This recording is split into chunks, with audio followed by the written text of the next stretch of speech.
O que van a ver vostedes é a historia duns homes e dunhas mulleres que creceron, traballaron e loitaron xuntos.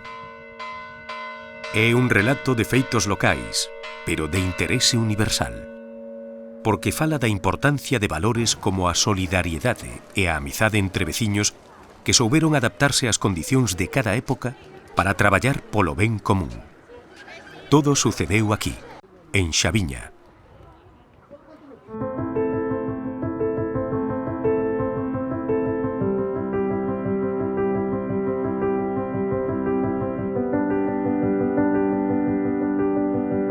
Xaviña é a parroquia de máis extensión do concello de Camariñas.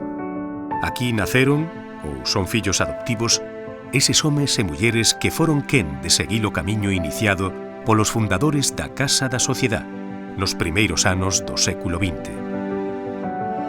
Esa unión entre os xaviñáns tivo o seu centro nesta casa, a Casa da Sociedade. Como sindicato, como teleclub, como asociación de veciños ou como comunidade de montes, segundo os tempos que correran, a Casa da Sociedade fixo posible esta historia da que se cumpre xa o seu centenario.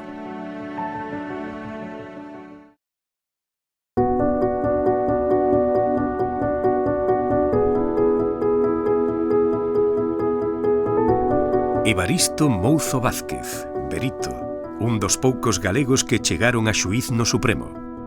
O cura Clemente Moreira Oreiro, Manuel Rodríguez, o Pulido, o primeiro mestre nacional que tivo Xaviña, preocupado sempre en espertar nos seus alumnos o interese na vida comunitaria. E Xosé María López Oreiro, Xosé do Boedo, o auténtico líder desta etapa. Eles forman parte dos inicios da historia da Casa da Sociedade. Son os tempos dos fundadores. Este José era un líder nato, pero un líder ademais que non solamente era líder porque tiña esa condición e a xente o seguira por esa simple condición, sino que se empeñaba, esforzábase, cando había un tema que había que luchar por ele, e asumía os riesgos, e asumíos el personalmente. Claro, unha persona así, que actúa desa maneira, pero vai detrás. O sea, que é imposible que non sea así. Iso eran Xosé de Boedo e os que o acompañaron. Líderes, persoas avanzadas ao seu tempo que constitúen a sociedade en 1918. Nas actas que se conservan, vemos que é unha etapa moi ilusionante. Os veciños participan con gran alegría nos carretos de pedra para construir a Casa da Sociedade, que queda feita o 2 de setembro de 1924. A Casa da Sociedade foi feita porque daquela había moitas manadas de gando. E estão se robando,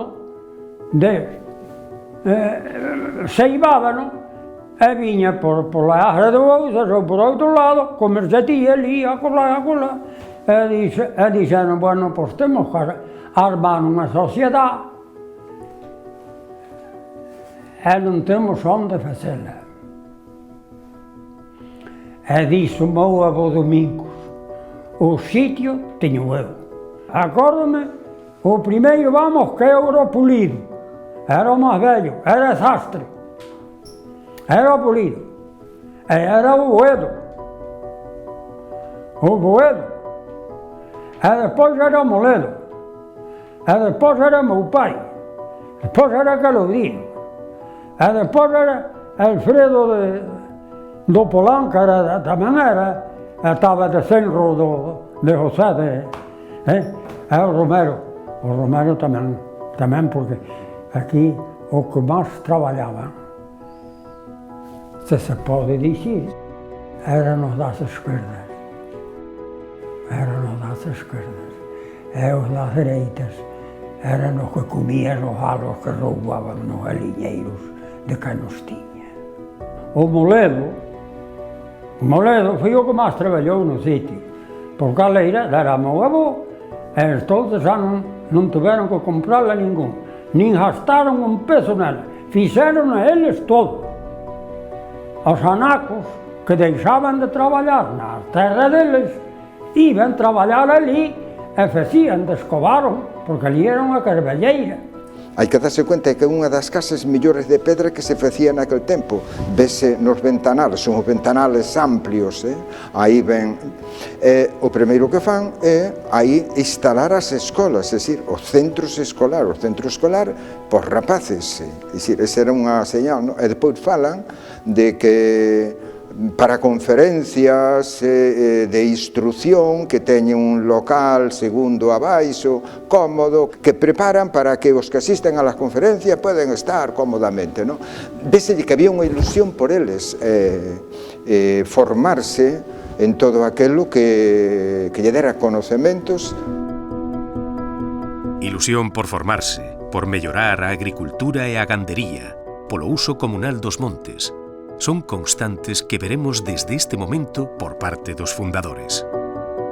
Un deles, Berito Mouzo, era unha figura controvertida. Iba casi todas as noites a tener a casa da magistrada. Viñame a buscar el e tuvemos, en fin, dentro daquele respeto grande que había nunha figura dese calado, el queixabas que non entendían.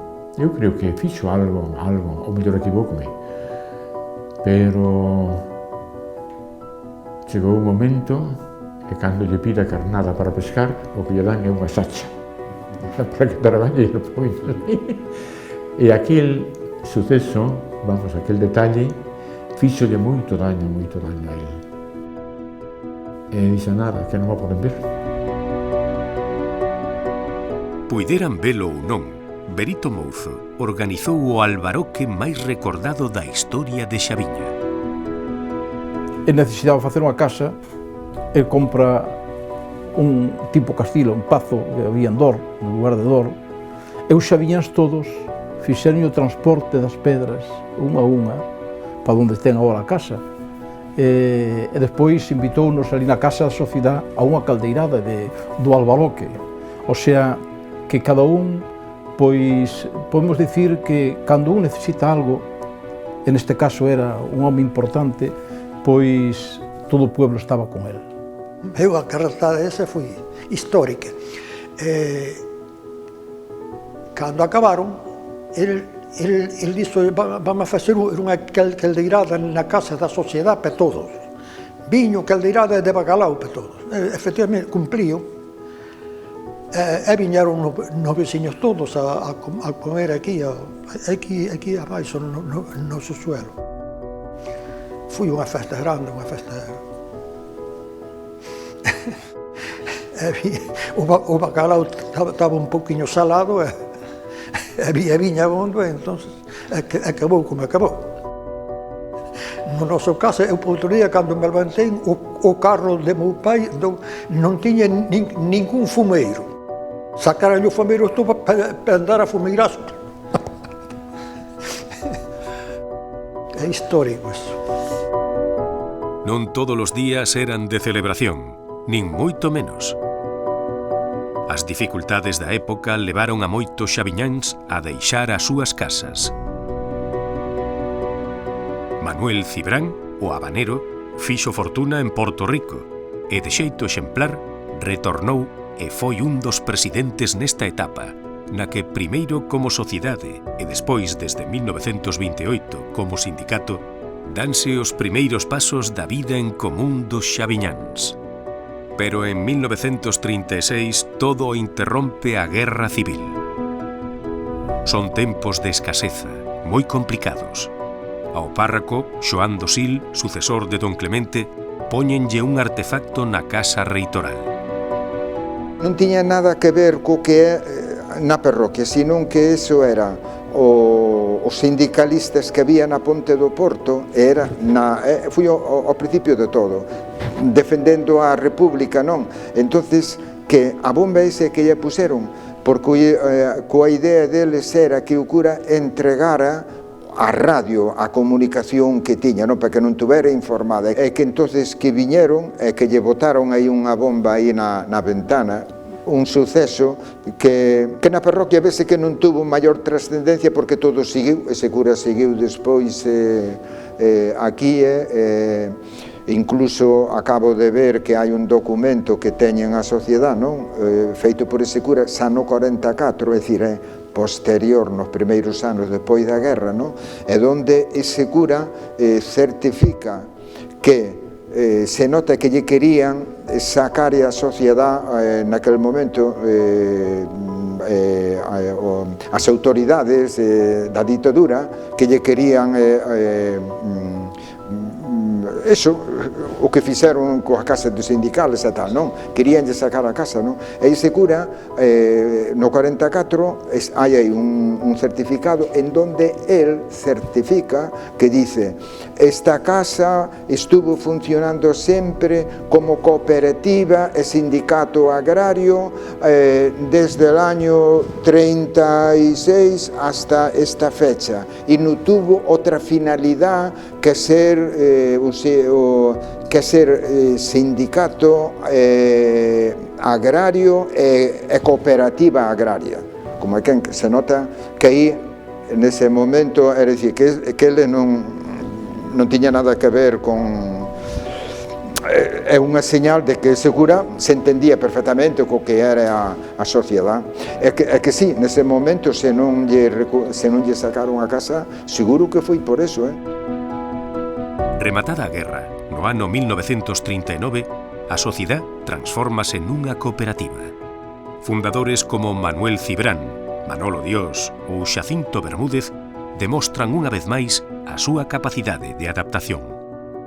Unha das decisións máis trascendentais destes anos foi a creación de 2 novas unidades escolares, co que se formou un grupo escolar.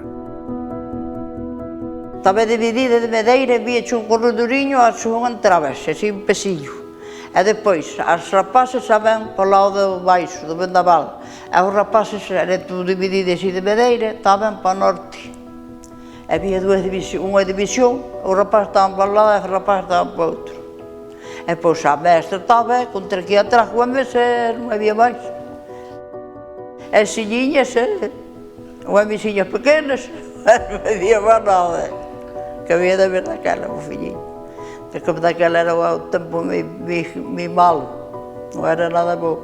Eu viña pola mañan solo á escuela, porque pola tarde mandábame a Cavaque para levar o leite a Cameriñas, a pastalo. E entón non podía vir sempre, claro. Sojábanos, andábanos a Mariola, andábanos a corda que ia a Combe, e andábanos a esas cousas como todos os rapaces.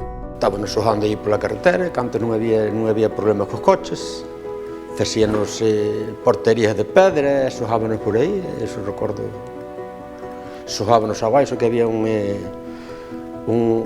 local abaixo, e sojábanos cando chovía, íbamos sojar abaixo, cando non chovía, sojábanos pola carretera. O sojo do ouro había 2 pilas de pedra, e un iba a roubar un ao outro.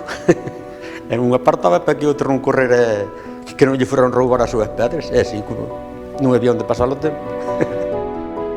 Era barato, era sojo barato, porque aí as pelotas me facías unha pelota de trapo, porque outra cousa non había. Era así o noso mundo. Pero era unha infancia ao noso xeito, pero felices.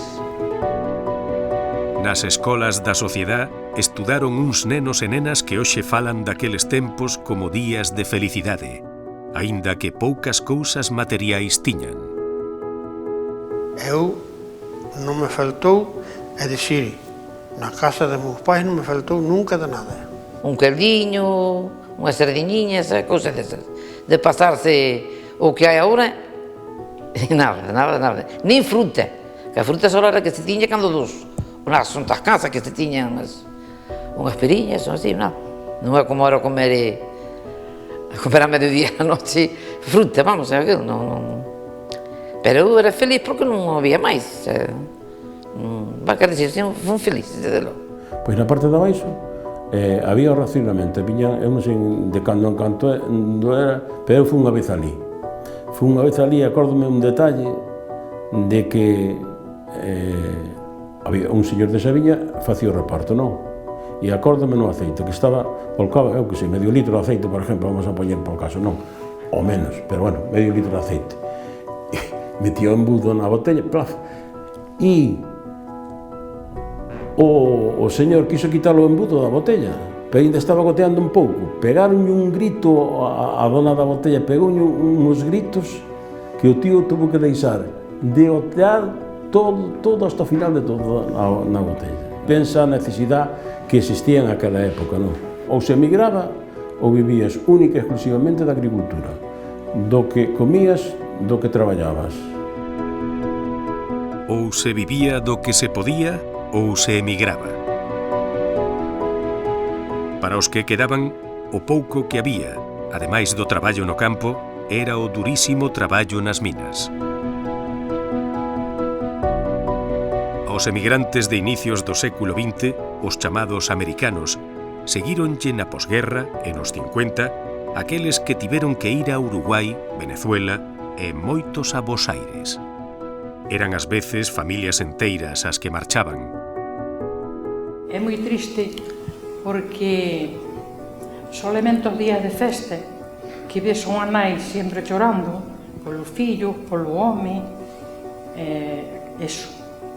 É claro, nós como somos pequenos, que os grandes marcharon, pois diste, bueno, mamá, por que chorará? Pero é porque tuveron que marchar porque había falta de marchar. Marcharon casas enteiras, porque marcharon da fome que das posguerras non había. Non había, ainda non tiñas onde comprar aquí, non tiñas que ir a Ballo.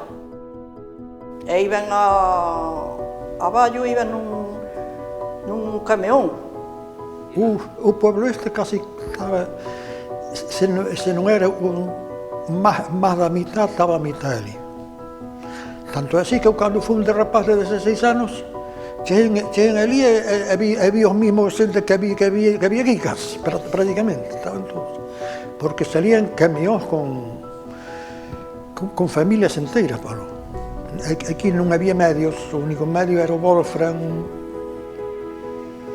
ni marisqueo había ainda, non estaba organizado o marisqueo. En cada casa había 4 ou 5 fillos, nós éramos 6. Había que traballar, meter millo, ter algunha vaca para que se dera leite. Era duro, moi duro. Aquí tamén houve, que onde nacín, é un lugar que se chama Brea, e houve unhas minas de estaño, de mineral, entonces aí emplearon moita xente a traballar. Non había nin palas mecánicas para abrir os terrenos, para descubrilo, era todo a poder de man. Eu ainda teño recuerdo dun dos traballadores que justamente estaba eu nesa manada e ven o barranco abriu e quedou debaixo, xa non contamos sacalo con vida, pero ainda saliu, ainda sacamos con vida e ainda viviu despois, pero aquilo xa non se pode nin pensar porque era moito, porque non había medios, porque non había unha pala, non había nada para abrir as zanjas, todo era poder de brazo. Entón, ese era un matadero. Eso xa non se pode nin pensar, Ese mundo que non volven por María Santísima.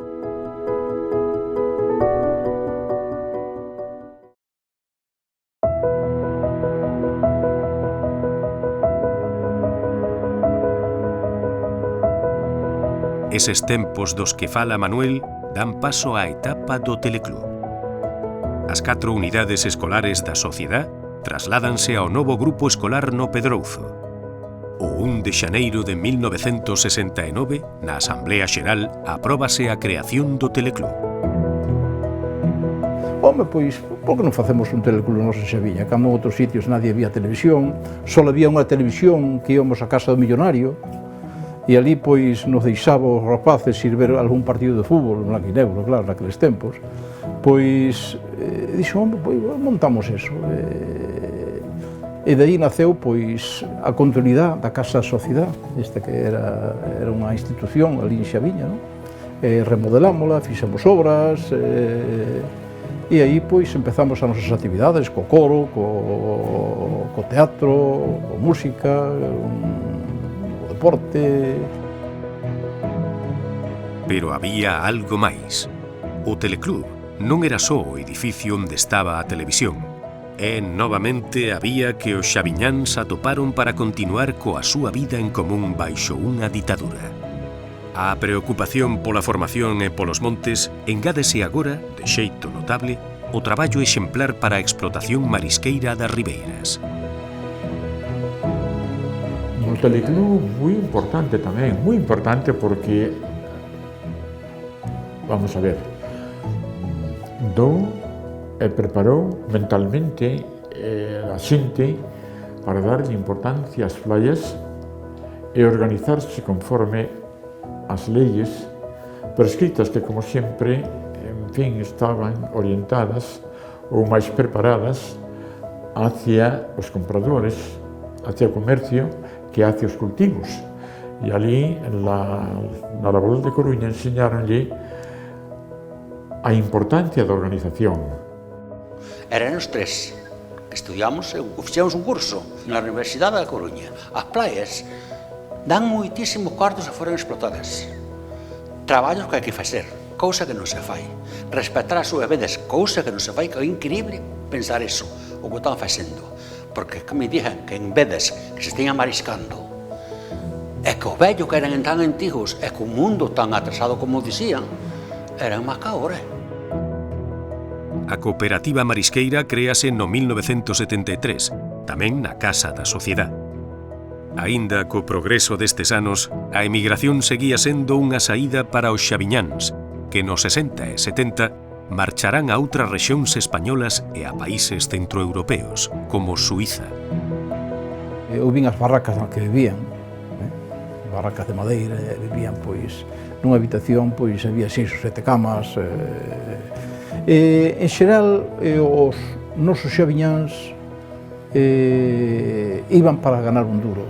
Entonces iban e facían os esforzos máis grandes para poder aforrar e poder vir para Xaviña e montar a súa casa ou arreglar a súa casa. Por iso que Xaviña ten unhas casas preciosas. Iso é fruto da emigración, de aforrar e vir a invertir na súa aldea. Iso era fundamental. Por tanto, a idea que eu teño, eu non teño conocimiento de xente que lle fora que se desequilibrara psicológicamente ou mentalmente no mundo da migración, sino que sabían onde iban e estaban además moi unidos.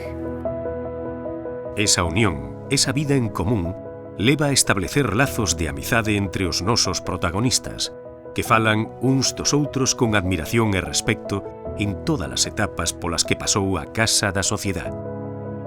Aquí 2 exemplos. O señorano deses non nacen. O señorazo que fixe Pesaviña deses non nacen. Unha nai terá ben fillos, pero como o señorazo non é nada. O señorazo era un home dos homes, era un home de moita memoria, e viñalle de momento o que lle pedías. Ahora nunca, ahora xa tarda algo. Pero antes todo o que... E o señorazo foi que para iso votaban de presidente dos Montes. E para iso agarrou 12 homens en primeiro. 12 homens que sean labradores xa o votaron para ele ser presidente, vicepresidente, tesorero e os outros o que foran. Acordome de Isaac, Bautista, Menor de Mercedes, Pepe de Mirás, Hipólito, Menor do Chinto tamén, deses acordome. Entre nós discusión non había. Esa unión dá como resultado outro fito histórico dos xaviñáns.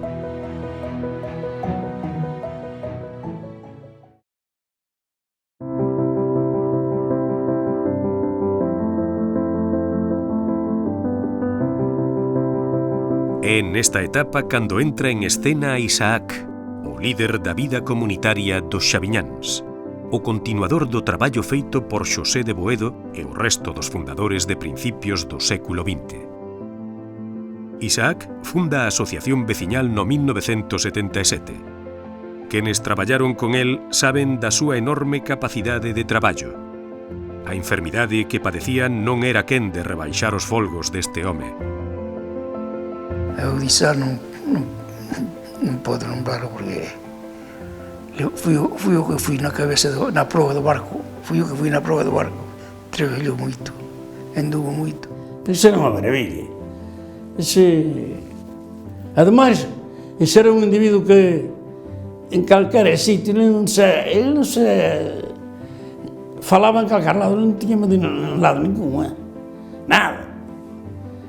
Pero parecía enfermedade fora de serie, xa era un maestro, estaba na Coruña, pero era un home enfermo, tiña que estar non había asistencia do médico, e nós a verros con ele porque viña dicirnos o que ele facía en riba, e viña lo dicirnos a nós, dixe, pero xa que tens que ir a ese couso. Dixe, bueno, hombre, sí, pero por non molestarvos, pero quen te molestes es ti, que non estamos a pé da letra, o que ti mandes. Esta era unha persona que non nace, nin creo que nasera no que nós estamos vivos. Porque se che dijo que non se podía cobrar un peso.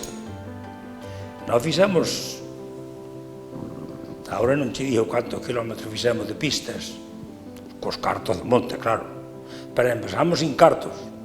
Nos empezamos a mover sin cartos ni nada, empezamos a funcionar e nos iban a medir as pistas aos domingos, porque antes traballábamos os sábados toda a semana. Aos domingos reuníamonos e íbamos recorrer os camiños, dixe, bueno, pois agora temos cartos para tantos kilómetros de pistas e vamos a abrir pistas. Chegábamos ao bar e cada un pagábamos a cerveza, o viño, o que fora, cada un pagaba, non era dicir vamos pagar a conta de monta. A parte que en aquela época pois é un maestro, non? E a xente, pois moi pouca xente había estudiado. Pero aparte deso, é que se dedicou íntegramente ao seu pueblo, pero non só por dedicarse, sino que era líder natural. E fixo un traballo inmenso, axudado por todos os compañeiros, non, pero ele fixo un traballo inmenso.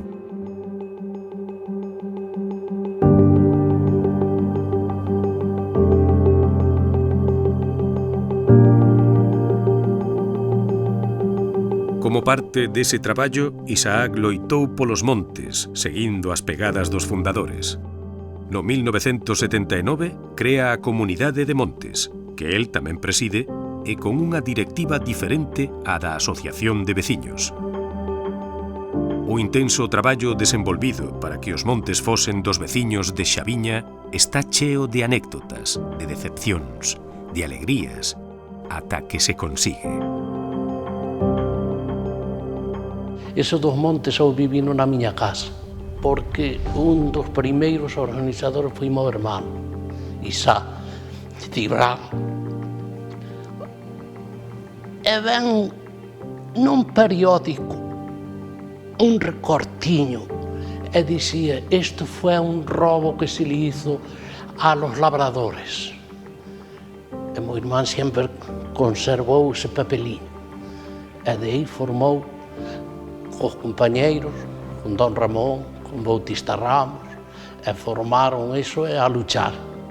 Unha lucha de varios anos, quizá fóramos pioneros en ese sentido e posiblemente seamos pioneros, as directivas que fomos e as que están agora, pioneros no bo cuidado do monte e levar unha estrategia onde a inmensa maioría dos cartos, prácticamente o 80% dos pinos, pois veñen para os veciños e con eso pois se fixeron cantidad de cousas como poden ser as pistas, reparacións da iglesia, como pode ser o axudar a facer esta casa. Aí fixose prácticamente o que é hoxe a historia de Xaviña, que seguramente pois o que temos non nos gusta, pero outros que veñen desde logo agradecen o que se fixo no pueblo, non? que ao mellor se non tuviéramos esta casa, ao mellor se podría facer, ou non, porque os sitios de reunión feitos en casas particulares non son iguales, e aparte que chega un momento en que molestas, e todos os días, pois molestas, non? Claro, os montes revalorizáronse moitísimo, porque agora podes ir co coche, todos os días a ver a miñareira, eso é un valor, vale máis eso que a leira. Entonces, claro, o beneficio que se derivou de aí foi moi importante, non? Cando había lume, xa nos avisaban e íbanos a pagar o lume. Íbanos a Trave, íbanos a Musía, íbanos a aquel. Eu tiña o Lanrobe daquela, tiña o Lanrobe, e eu era o que transportaba o personal. A máis axudaba a pagar o lume. Iso organizou a Asociación de Veciños, a máis a Asociación de Montes, con Icono da Forestal, con esos fixeron aí un convenio que nos pagaban por ir a pagar o lume.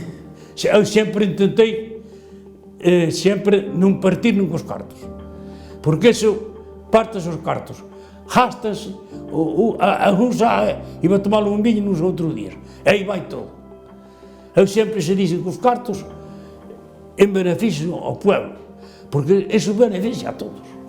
E as pistas fixéronse todos a conta fixemos 22 km de pistas polo rural, todo polo monte adiante. O que sucediu con José de Úbeda, cofundadores, na época do Teleclub sucediu con Isá. Apareciu Isá e mira, hasta hoxe, todo o que fixemos e todo o que se fixo foi quen lle dou o inicio a forza Isá, porque programou, é dicir, as actividades culturales, as actividades de traballos no monte, as actividades todas que houbo, as inversións, que facer coas inversións, quen marcou esa ruta foi Isá. Isaac morre en 1998. A súa figura e as de todos aqueles que contribuíron a facer o que hoxe é Xaviña non deben ser ignoradas polas novas xeracións de xaviñáns.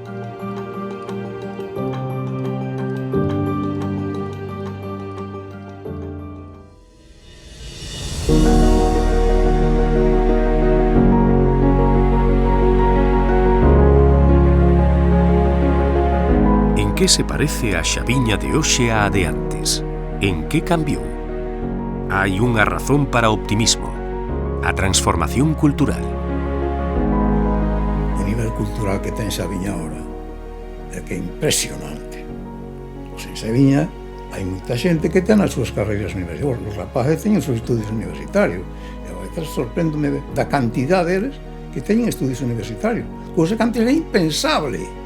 O sea, que o cambio é abismal, é tremendo, non? Entón, nese sentido, a mí satisfáceme moitísimo, porque unha das miñas preocupacións, como de outras persoas, era precisamente pensar que o pueblo prosperase, que a xente mellorase na situación personal, e eso creo que se conseguiu bastante. Tamén é verdad que non só por mérito dos xaviñáns que foron sempre moi emprendedores, moi traballadores, moi en pugna polo progreso, senón que a política tamén influiu moitísimo.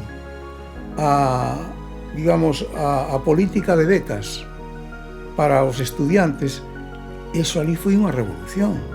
Ali, se non a por eso, nadie hubiera podido estudiar unha carreira universitaria. Pero é certo que moita desa xente nova e ben formada foise de Xaviña, como acontece en tantas outras pequenas localidades. Ahora nin hai xente, quedamos os vellos 4, que van morrendo casi todos os días. Quedamos os vellos. Os fillos e os rapaces novos van buscar a súa vida que teñen que buscar. Eu agora mesmo estou solo. Eu vou a muller está encamada, xa leva 7 ou 8 anos. Un está en Madrid, o outro está en Suíza, teñen que rebuscar a vida. Agora está isto feito un desastre, non é como cando me criei. Estábamos así, pero axudábamos uns aos outros. Moita unión aquí en Xaviña, moita unión. Eu tiño un fillo en Suíza que levará 34 anos. Xa fixo casa lá, xa quedei. Tiño outro en Santander que leva 18 anos de mesar. teño outro en Canarias que leve 21 anos. E así é a vida. Agora teño un neto que está no militar. Agora que se cambiou-se do militar para a policía. Eu teño 2 fillos estudiaron e están na Coruña. E agora xa nos poñen papás nun tal, tens que vir para a Coruña. Eu non tiña gana ningún, e nun piso menos. Nun piso menos, xa tiña que vivir alá en Suíza, tal. Nós somos de salir para fora. Cando fui do Prestige, fomos para a Coruña. Fomos para un piso do meu irmán e dixo a meu irmán, esta xente hai que levale a pasear un pouco, que esta xente no piso non é... Sí. Tiñanos todos casas e agora só está un e eu, 2, 3, 4, 5. De ser 68 ou 9, deses no barrio nosiño, vamos, e agora somos, hai unha con 2 personas ou 3. Nós con 3, é un que teño o meu cuñado de Camelli, que está solo, teño na miña casa, además somos 3, e con el 4.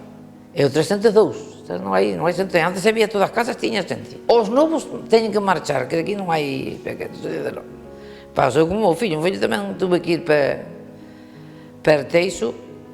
Eu tiño xa netos traballando na Salmonera e outros traballando no Cará Coruña, botando antenas e televisións, buscando a vida polo mundo adiante, que aquí non hai onde ganar. Como non hai dentes este ser que pasa por aí, pasa xa non tens con quen falar, se caes na calle non hai quen se levante. Eu vivo aí a Santa Tallar de Mori, e pola semana ainda hai movimento porque veñen ao taller. Vas 11 mañá, ou se que é domingo, e onte, esa non había nadie. É o que hai, non xa hai máis, pero bueno. E nos isto, que non son, ainda somos uns cuantos, que hai lugaríos que xa tanto cerrados. E hai que ir así. Non hai máis.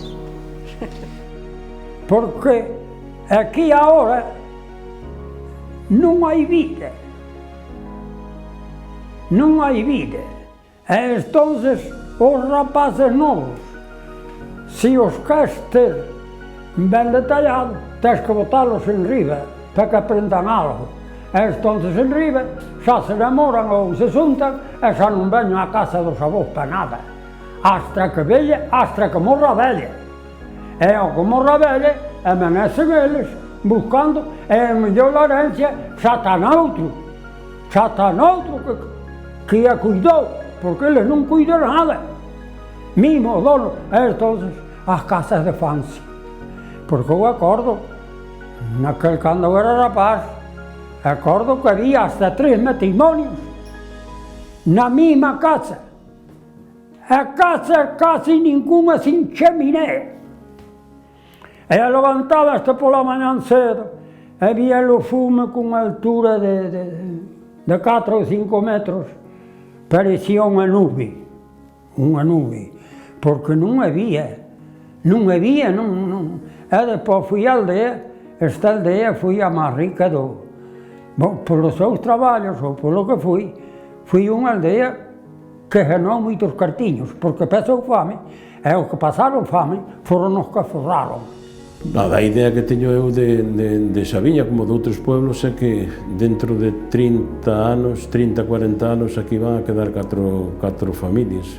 Cada persona que morre hoxe, un 50% casa cerrada. O sea, están, a mellor dentro de 30 anos, eu non sei, pero en Xaviña podese vir aquí pasar un fin de semana, entendes? A xente que está na Coruña ou así, Santiago. Pero fija aquí 200 personas.